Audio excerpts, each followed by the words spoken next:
Hello! Today I'm going to show you how to make some delicious milk chocolate and sea salt macarons. The recipe for the macaron shells, you can use and fill with any filling you like. It's a plain shell with no flavor added to it, no cocoa, no vanilla, no nothing, and let the filling sing. First of all, I have put my silicone mats in the freezer. I always use silicone mats. I love them. I know someone hates them, and then just may use baking sheets, but I love them. I have them in the freezer to close up the pores. But I'm using egg whites on cartons. I'm going to show you. I have this bottle here. I know from some of the Facebook groups I'm in that the egg whites in cartons in different countries like the US not suitable for whipping and meringue, but in Norway and in Sweden these are amazing. I bought this in Sweden because in Norway we often travel to Sweden to shop groceries because it's so much cheaper there. This I have bought in Sweden, but we have it in the Norwegian store as well, just another brand. First off, I take my egg whites. All the recipe, all the instruction you will find in the description. I have the egg whites. It's room tempered, and I've put those in the stand mixer.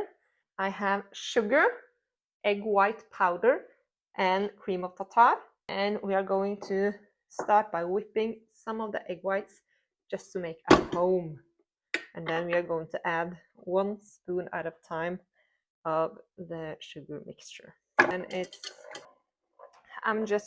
one of the most important things when baking macarons is to make a strong meringue. You have to start slow on the whipping. If you're going just at the highest setting right away to the meringue, you will get a fragile meringue. But start slow, just so you can see it's forming some bubbles, some foam, just a little bit. And I'm just stirring the egg white powder and the cream of into the sugar. And as always in all my recipes, use a scale, weigh, and be precise. Just 10 grams either way in any of the different ingredients will make it or break it as when it comes to meringue. Now it's just starting to get a little foamy, and my machine has, let's see, 11 settings, and I'm just on the second one. Now I'm on the third one, and it's foaming. 1 spoon at a time to build that meringue steady and stable and strong. That's what makes the macarons full, not getting any gap or be hollow. And these macarons are going to be for my daughter, Clara. She's turning 4, and she has ordered me to bake rainbow macarons with sparkle. We have to see if we can get that. Just make sure every teaspoon is incorporated before adding the next one. Macaron is an old French dessert, and when the meringue is done, I use a French meringue, by the way, if you don't already is getting on that, but I'm using a French meringue. You can do an Italian meringue or a Swiss meringue. I really like the French meringue.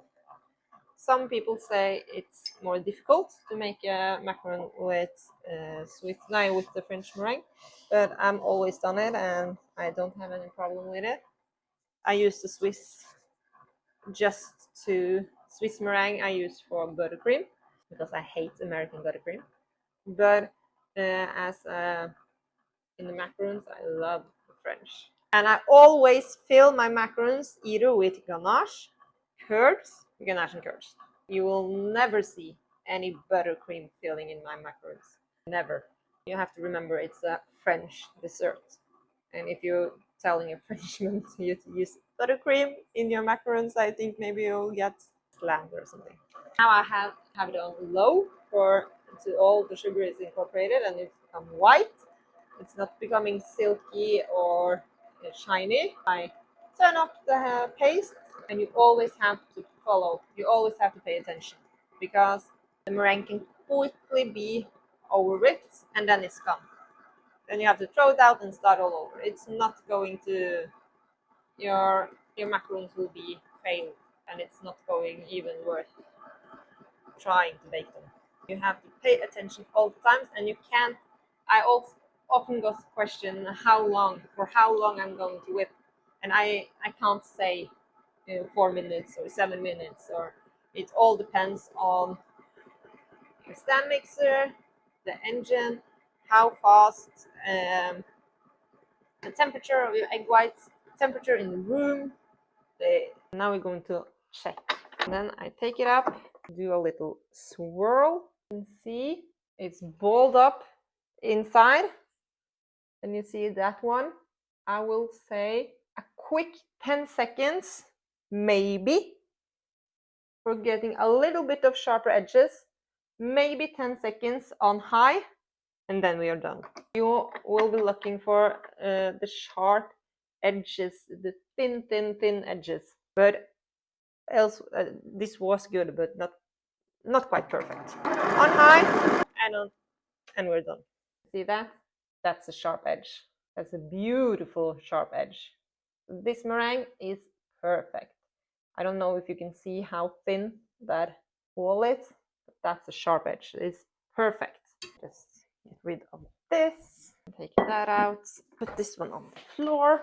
Because when baking for a camera, it's much more work than just baking at home for me and myself, but I haven't baked anything off camera for the past 6 years. This is the meringue.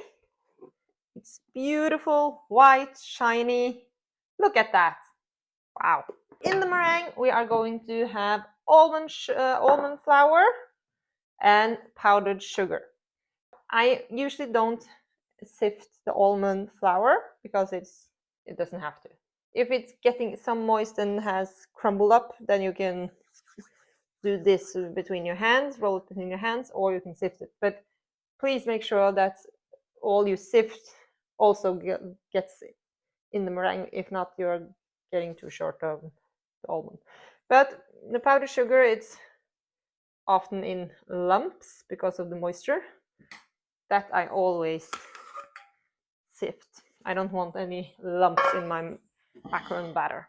Now I start by doing that, and then I'm going to show you the macaronage technique I use. It's a little different from what you can see on other social media and films, movies, videos. And as well, if you get any lumps, just press it through, make them disappear, because you need all of it. It's so important that you don't skip anything or just throw out anything. Then it will change all the dynamic of the recipe, and it's quite.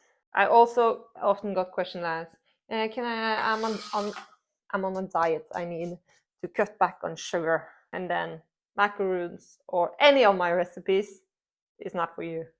I don't make recipes for that's going to be healthy. I'm making good recipes for cakes, for cupcakes, for macarons, for anything, desserts. And then you should make the cake as it is, or the recipe as it is, and take a smaller bite.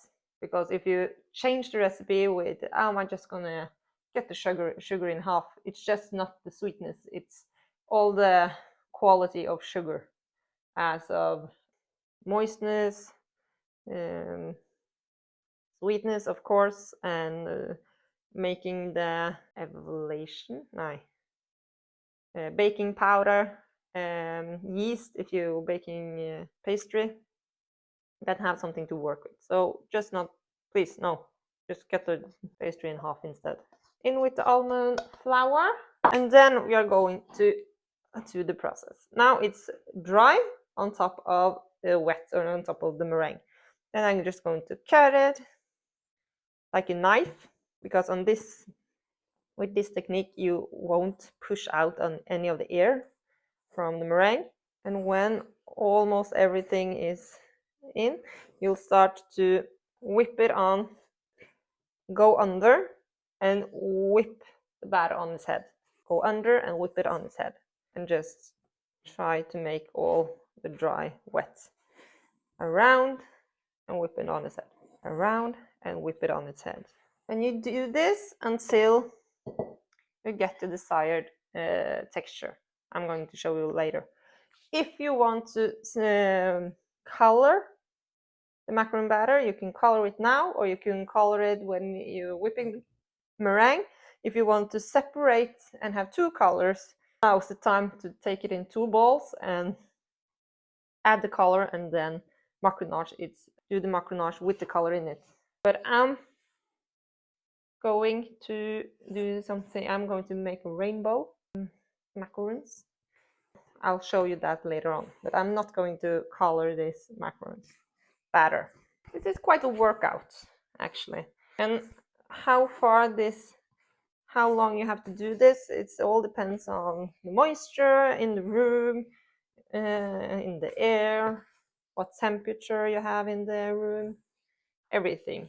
And when you're done, you're supposed to make an 8 with the batter on the spatula. You see, this is too thick, it's not going to make any 8s. And within 20 seconds, it will be disappearing in the batter. So you just have to continue. See, now it's more liquid. A couple of more now. And then we are going to make our piping bag ready with the color. You see this? Now I can make an 8 and all that ribbon pattern. We're going to let it sit while I do make ready the piping bag, and then we're going to check if it's gone. First of all, we have to talk about colors. It's very important you don't use any oil-based colors for the macarons, because it's fats and meringue is not going to work together. It has to be gel or water-based. I love this Pro Gel and Fractal colors. You have the color mill in water-based colors, but I'm not a fan. I feel it's watering the batter out. I don't get as beautiful macarons with them as I really wish I would have, because I love the color combinations. But first of all, I like to use the 12 piping tip. Take a good quality piping bag. I have this huge one. Place the piping tip and like this, and then I twist the bag and the tip, and I push the twisted bag inside the tip just to make it locked up. And then I'm like this, and I use something like this to hold it up for me. Push that down, and then we're going to make the rainbow. I'm starting with the most important for a 4-year-old. It's pink. It's always pink. And then I'm going to take it down and squeeze some of it. It's not about getting the perfect stripes. It's just getting the color down there. You can use a brush or anything. I have this chopstick. I didn't have any brush. And just make it all the way up. And then we are going to take the yellow, maybe in the back. These colors are very strong, so if you get any on your fingers, you will be stained. And I didn't have to do anything about that. We take the blue. Ooh, I think it's going to be a lot of colors, but that's just fun. This is something you can't go wrong with. Either way, I didn't get anything out of this one. No. But I think it's enough blue and yellow to make a green when it's going to make that swirl. A little bit of orange. And then I'm going to take a little bit more of the pink on the opposite side. The most important thing is a lot of color always and ever. Now I put my colors away and the batter looks amazing, no pattern. Then now it's have had a few minutes to dry, so now I just place it. Look at all those colors. Wow, they are going to be amazing. Now I gently press the batter to take out any air bubbles, just to make it easier for myself later. It's almost like tie-dye. Like that. Now you have some, almost like a vacuum seal, and then you're going to pipe. I'm using a baking tray put upside down. That's also what I bake on. A baking tray upside down to get the even airflow on the macarons. Here is my silicone matte sausage. I take out one at a time. It's no freezing cold. Place it on top, and then we are going to pipe the macarons and tap the tray to get all those air bubbles up from the macarons, and we will set it to the side to rest and to dry. And when we can touch the macarons without getting any batter on our finger, it's ready to bake. Let's see. Now you can see more of the... So now I take this out, then it fills up nicely. Start in the middle, 90 degrees angles. The first one is, and cut the batter. Always have the piping bag in 90 degrees angle. In the middle, and almost filled it, and cut the batter.